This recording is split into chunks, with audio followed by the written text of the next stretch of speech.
guy shows the horse, he doesn't see anything he likes, goes to the next horse farm, the next horse farm, and then finally he comes to one horse farm. He says, that's a beautiful horse. How much is that horse? The guy says, $1,000. He says, I want that horse. He says, do you know where you are? He says, certainly, I'm in a horse farm. He says, this is not an average horse farm. He says, what's the difference? He said, this is a Christian horse farm. He says, so? He says, well, we teach our horses differently. In a regular horse farm, they say, giddy up, and the horse rides. You say, whoa, the horse stops. Here we teach the horse, thank God, and the horse rides. We say, amen, and the horse stops. He says, that's the big difference? Thank God, and amen, and giddy up, and whoa? He says, yes. He says, okay, I'll buy the horse. The next morning, he's out on the mountain riding on the horse. Thank God, the horse is riding.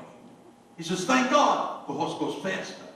He says, thank God, he's in full gallop. When all of a sudden he realizes he's coming right to the edge of the mountain. He hollers, whoa! The horse don't stop. He says, whoa! The horse don't stop. He remembers, he says, oh, amen! And the horse stops right at the edge. He says, thank God.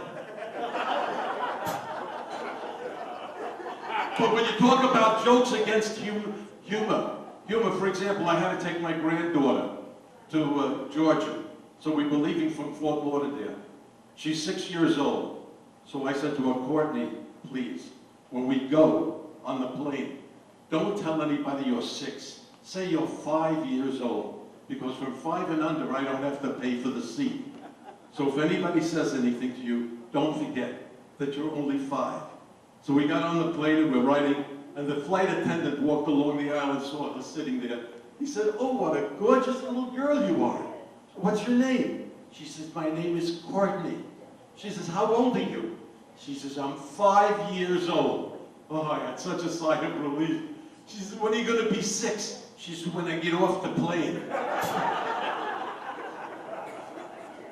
But, you know, I heard that, you know, there's so many people that we sit here and we get together. There's parents, grandparents, and great-grandparents. When you have a son and you want him to be successful, what do you want him to be? A doctor. A doctor. Not me. Not me. I wanted my kid to be a plumber. Because everybody needs a plumber. And what did my lousy kid do? He grew up and became a doctor. Now the pipes broke down in my house. I had to call in a plumber. The plumber came in and charged me $300 for the visit. I said, you got one hell of a nerve charging me $300. My son's a doctor. He gets $150 a visit. The plumber says, that's what I got when I was a doctor. And I want you to know something. A friend of mine came home from work. His wife said to him, listen, the pipes under the sink are stuffed up. You think you can fix the pipes under the sink? He says, I go way early in the morning to work. I come home late at night. He says, you want me to start to fix pipes under the sink? He says, I'm tired. You see the word plumber over here?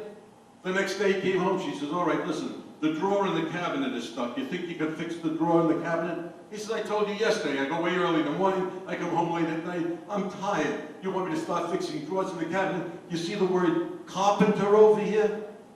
The next day he came home. The drawer was fixed. The plumbing was fixed. He says, oh, who fixed it? She says, the man next door. He says, really? What'd you have to pay him? She said, nothing. Well, what did he want to do the job? He wanted I should give him sex or bake him a cake. He says, well, what kind of a cake did you bake him? She says, did you see Betty Crocker over here? But when you talk about doctors, I want you to know something, that when you go to a doctor for the first time, what do you have to do? Are you alive? When you go into a doctor's office for the first time, what do? Fill out papers. So I walked into the doctor's office. The doctor says, the nurse, what do you call it, receptionist. She said, you ever been here before? I said, no. She said, you got to fill out a paper. I says, okay. She says, what's your name? I says, Dinny. She said, Dinny what? I says, I have no last name. She said, what do you mean you don't have a last name? Everybody, I have no last name. My name is just Dinny. She turned to me and she says, look, I want to ask you a very, very simple question. Your name is just Dinny? I said, that's right. I graduated college. I got my BA, Dinny BA. And then I got my PhD, Dinny Dinofer. I'm sorry, that's the last name. What does, I screwed up the joke. The lady says to me, when you were born, did you have a first name, a last name? I said, yes. My name was Dinny Dingledang. That's it. So she said, okay, I graduated college, I got my Dinny Dingle Dangle, I got a BA. Then I got my MA, Dinny Dingle Dangle, BA, MA. Then I got my PhD, Dinny Dingle Dangle, BA, MA, PhD. Then I went in the Army, I became a PFC. I was Dinny Dingle Dangle, BA, MA, PhD, PFC. While I was in the Army, I got VD. So I was Dinny Dingle Dangle, BA, MA, PhD, PFC with VD. When the Army heard I had VD, they took away my PFC. I was Dinny Dingle Dangle, BA, MA, PhD with the VD. The college that gave me the PhD heard I had VD, they took away my PhD. I was Dinny Dingle Dangle, BA, MA with VD. The college that gave me the BA and the MA heard I had VD, they took away my BA and my MA. I was Dinny Dingle Dangle with VD. The VD took away my Dingle Dangle. I'm just plain Dinny.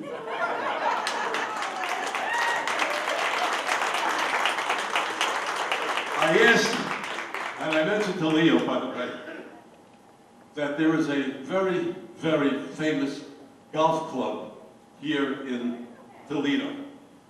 Inverness Golf. Everybody here know it? Yes. I want you to know Leo also was a member there. And there was a fellow that was a member of the club by the name of Sam Noodleman. And they threw him out of the club.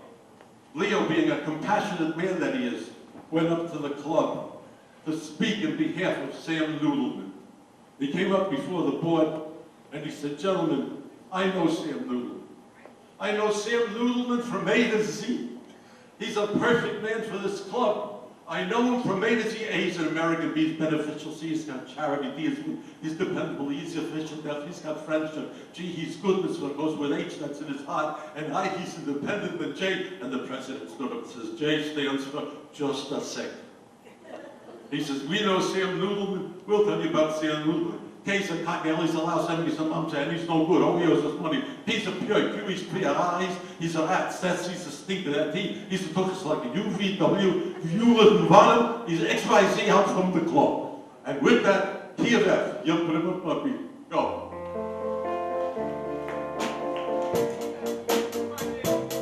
I see trees of green, red roses too. I see them bloom for me and you, and I think to myself,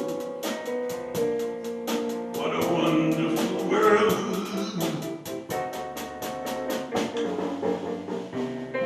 I see clouds of gray, clouds of white, the broad desert night, the bright blessed day, and I think to myself, what a wonderful world. Oh, the colors of the rainbow, so pretty in the sky, and also on the faces of the people walking by. I see them shaking hands, saying, how do you do? They're really saying, I love you. I hear babies cry. I watch them grow. They'll learn much more than I'll ever know. And I think to myself, what a wonderful world. Oh, yeah. Oh, I think to myself, what a wonderful world. Oh, yeah.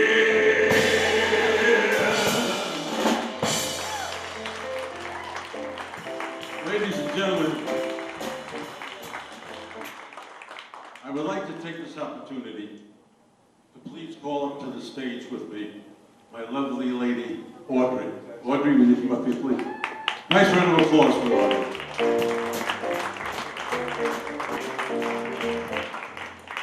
You know, all of us, our contingency from Florida, came all the way here to celebrate Marian and Leo's